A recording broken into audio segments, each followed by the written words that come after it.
La idea de factorizar consiste en convertir una expresión de mínimo dos términos que pueden estar sumando o restando en otra expresión que es una multiplicación. Esta multiplicación puede estar formada de varios factores, no necesariamente dos.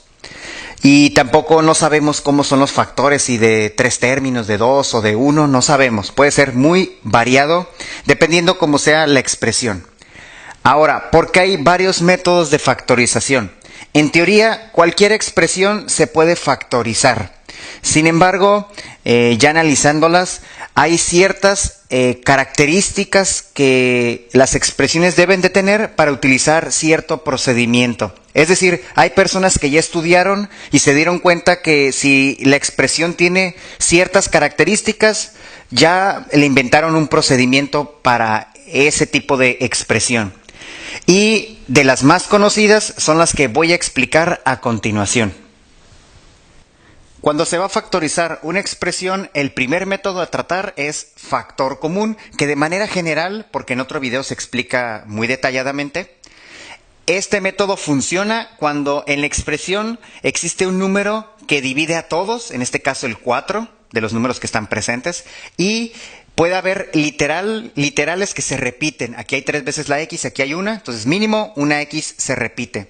Hay otros ejemplos que tienen características en común todos los términos y por eso se puede tomar como factor común y por lo tanto funciona este método, ¿no? En el segundo, todos tienen ABC y en el último ejemplo no tienen letras en común, pero sí tienen número que divide a todos en común, que es el 2.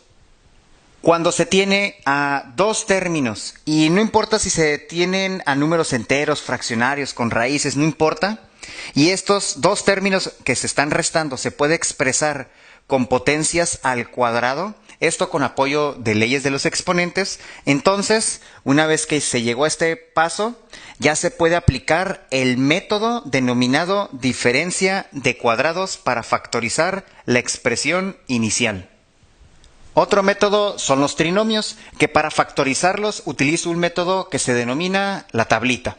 Si cumple las características de la tablita, entonces se podrá factorizar y me va a arrojar dos factores. Que como se puede apreciar hay 3 categorías. La más fácil, cuando se aplica la tablita, es cuando está multiplicado por 1 la variable al cuadrado.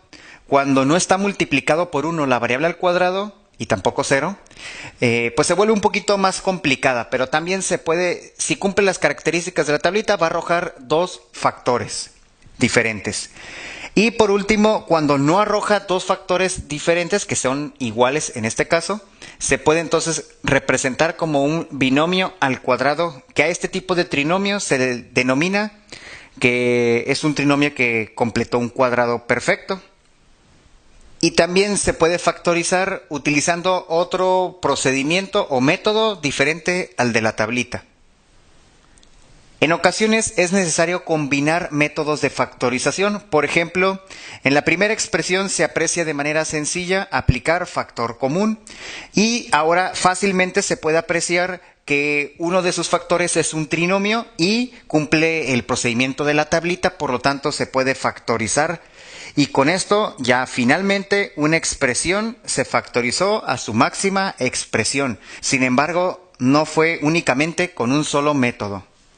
Otro método o técnica de factorización que necesita un poco más de tecnología o conocimiento es el método por agrupación, en el cual una expresión se tiene que separar por grupos, en este caso está todo ordenadito, es sencillo, pero en ocasiones no están organizados los términos. Y estos términos agrupados deben de tener algún factor en común, por eso se aplica el método factor común, pero por partes, por así decirlo, o por grupos.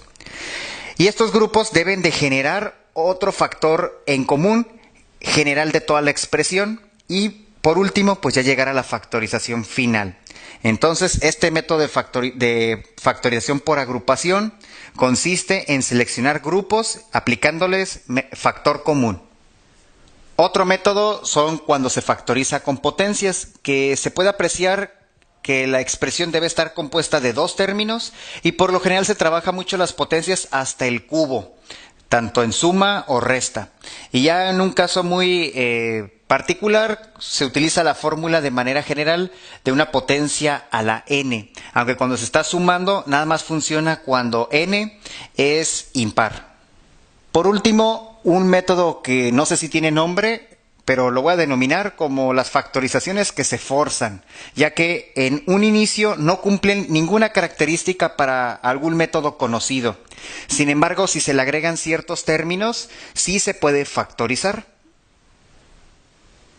Si entendieron la explicación de este video, a continuación les dejo las siguientes preguntas de práctica. Estoy tapando las respuestas para que le piensen un poco o darles unos segundos para pensarle. Bueno, ya las voy a quitar. También los invito a suscribirte al canal Math2Me para seguir recibiendo más videos de matemáticas y, por qué no, compártelo con sus conocidos y denos un me gusta si les gustó el video. Por último, los invito a ver los siguientes videos. El primero es relacionado a factor común en factorización y el segundo es un error que pasa con la calculadora de Google.